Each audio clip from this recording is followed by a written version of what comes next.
Sa pinakaliblib, pinakamahamog na bahagi ng Timog Kanlurang Germany, matagal nang kinalulungkuhan ng takot ang Schwarzwald, higit pa sa anumang ordinaryong kagubatan. Isang lugar na kinapapalooban ng mga alamat ng sumpa, ng multo ng mga batang nawala at ng mga kaluluwang hindi natutulutang ng dasal.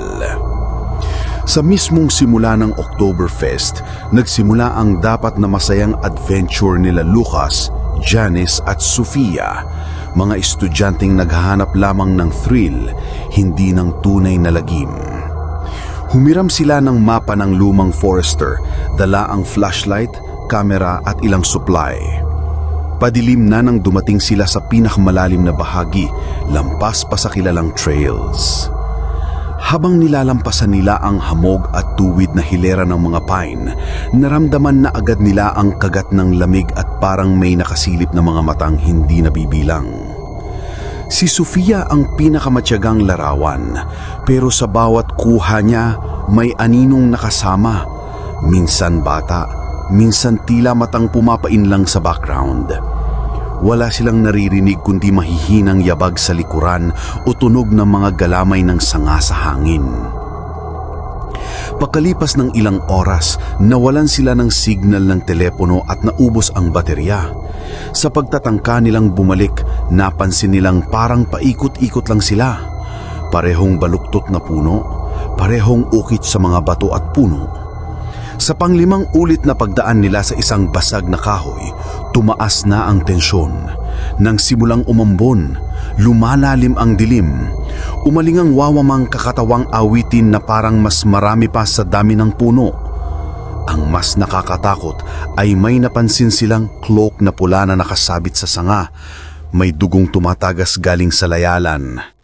Nang aktong hahawakan ni Lucas, biglang lumakas ang hangin, nang liwanag ang kidlat at sandaling bumulaga ang imahe ng batang babae mula sa kaninang multo. Ngayon ay duguan at umiiyak, patakbo palapit pero pagdampi sa paligid biglang naglaho. Gabi-gabi nakakarinig sila ng mga batang umaawit ng matandang lulabay, mga lalait babaeng nagbubulong ng kwento ng trahedya. Bawat kwento ay kwento ng pagkawala. Sinasabing batang dinala ng gubat, sundalong nawala noong digmaan, matandang kailanman hindi nakabalik sa gubat. Habang payat ng payat si Sofia, lumabo ang mata at hindi na kumakain ng maayos.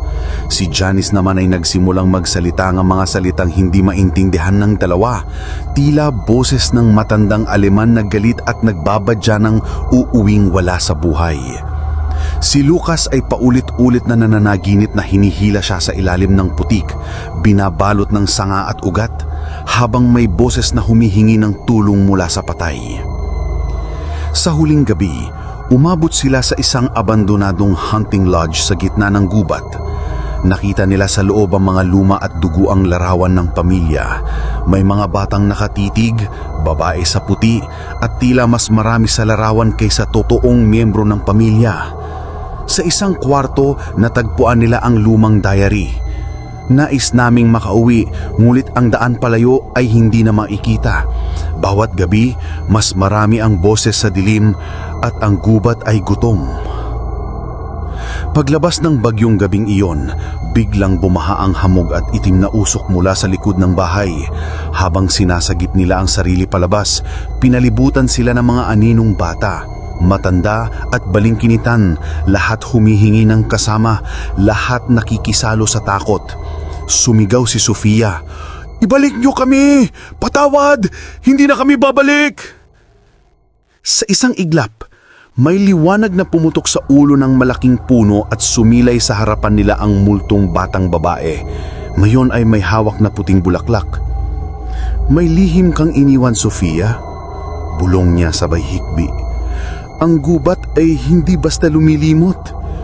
Dito, lahat ng kasalanan ay babalikan, lahat ng kwento ay uukitin sa ugat." Sa isang iglap ay natagpuan sila na may gilid ng highway ng mga responding pulis kinabukasan. Matungis, nanginginig kahit hindi malamig. latang-lata at huling-huli sa takot. Wala silang matandaan kundi awitin ng multo, mga ukit sa puno at amoy ng nalalapit na kalansay. Pagdating nila sa Munich, bawat gabi binabalikan sila ng mas malalim na bangungot. Sa unang ulan ng tag-araw, nakita ni Sofia ang anino ng batang babae sa aparador. Lumingon siya sa salamin ng kanyang kwarto at sa likod ay may nakasulat na mensahe gamit ang putik. Huwag kang bumalik. Isa ka na ring alamat. At hanggang ngayon, bawat gabing malamig at tahimik, nauulinig pa rin ng tatlo ang awitin sa hangin ng Schwarzwald.